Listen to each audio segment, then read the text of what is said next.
મહેસાણાથી સમાચાર છે। સતલાસ અને એપીએમસીમાં ખેડૂતો પાસે લાંચ માંગનાર ઝડપાઈ ચૂક્યો છે। જ્યાં ટેકાના ભાવે મગફળીની ખરીદીમાં કોઈ ખામી ન કાઢવા તેણે લાંચ માંગી હતી। મગફળી ખરીદનાર સહકારી મંડળીના લોકો લાંચ માંગતા હોવાનો ખુલાસો થયો। 4500 રૂપિયાની લાંચ લેતા સમયે એસીપીએ આરોપીને ઝડપી લીધો। મગફળીમાં ખામી ન કાઢવા બાબતે 2 થી 6000ની લાંચ મંગાતી હતી। મગફળીની ખામી કાઢ્યા વગર ખરીદવા લાંચ માંગી હોવાની ફરિયાદ દાખલ થઈ છે। એસીપીએ કલ્યાણજી ઠાકોરની ધરપકડ કરી છે।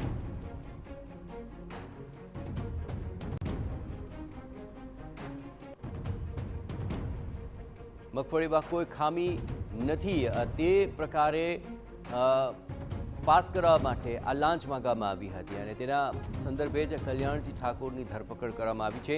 એસીપી આ સમગ્ર મામલે કલ્યાણજી ઠાકોરની પકડી પાડ્યો છે અને કેટલા સમયથી તે આ પ્રકારે લાંચ માંગી રહ્યો હતો, અત્યાર સુધી કેટલા લોકો પાસેથી તેણે આ રીતે લાંચ માંગી છે, આ તમામ બાબતોને લઈને હવે તપાસ થશે। મનીષ મિસ્ત્રી જોડાયા છે મહેસાણાથી। મનીષ, કેટલા સમયથી આ રીતે આ લાંચ લેવાનો કારસો ચાલી રહ્યો હતો? આ મામલે શું ચાલી રહી છે તપાસ?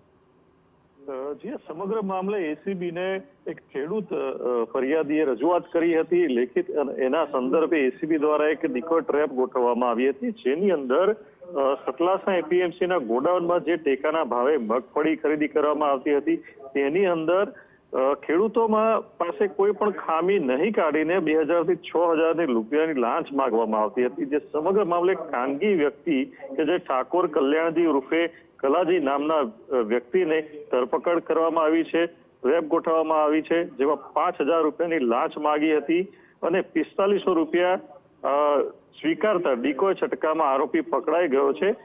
ઉલ્લેખનીય છે કે આ ખાનગી વ્યક્તિ કે જે કોના દ્વારા મૂકવામાં આવ્યો હતો, શું બીજા કોઈ ને બક્ષી દેવામાં આવે છે, આ પ્રકારના ઘણા સવાલો ઉઠે છે। કારણ કે ખાનગી વ્યક્તિ ત્યાં આગળ ગોઠવવામાં આવે છે કે કોઈ પણ ખામી નહીં કાઢવાની હોય, જે ખામી કાઢવાની હોય અથવા તો કોઈ પણ બાબતનો પ્રશ્ન હોય તો ત્યાં બેઠેલા અધિકારી કે કર્મચારી આ બાબતે નિર્ણય લેતા હોય છે કે કઈ મગફળી ટેકાના ભાવે કેટલી ખરીદવી ન ખરીદવી। તો આ સમગ્ર મામલે હાલમાં ખાનગી વ્યક્તિ વિરુદ્ધ કાર્યવાહી છે।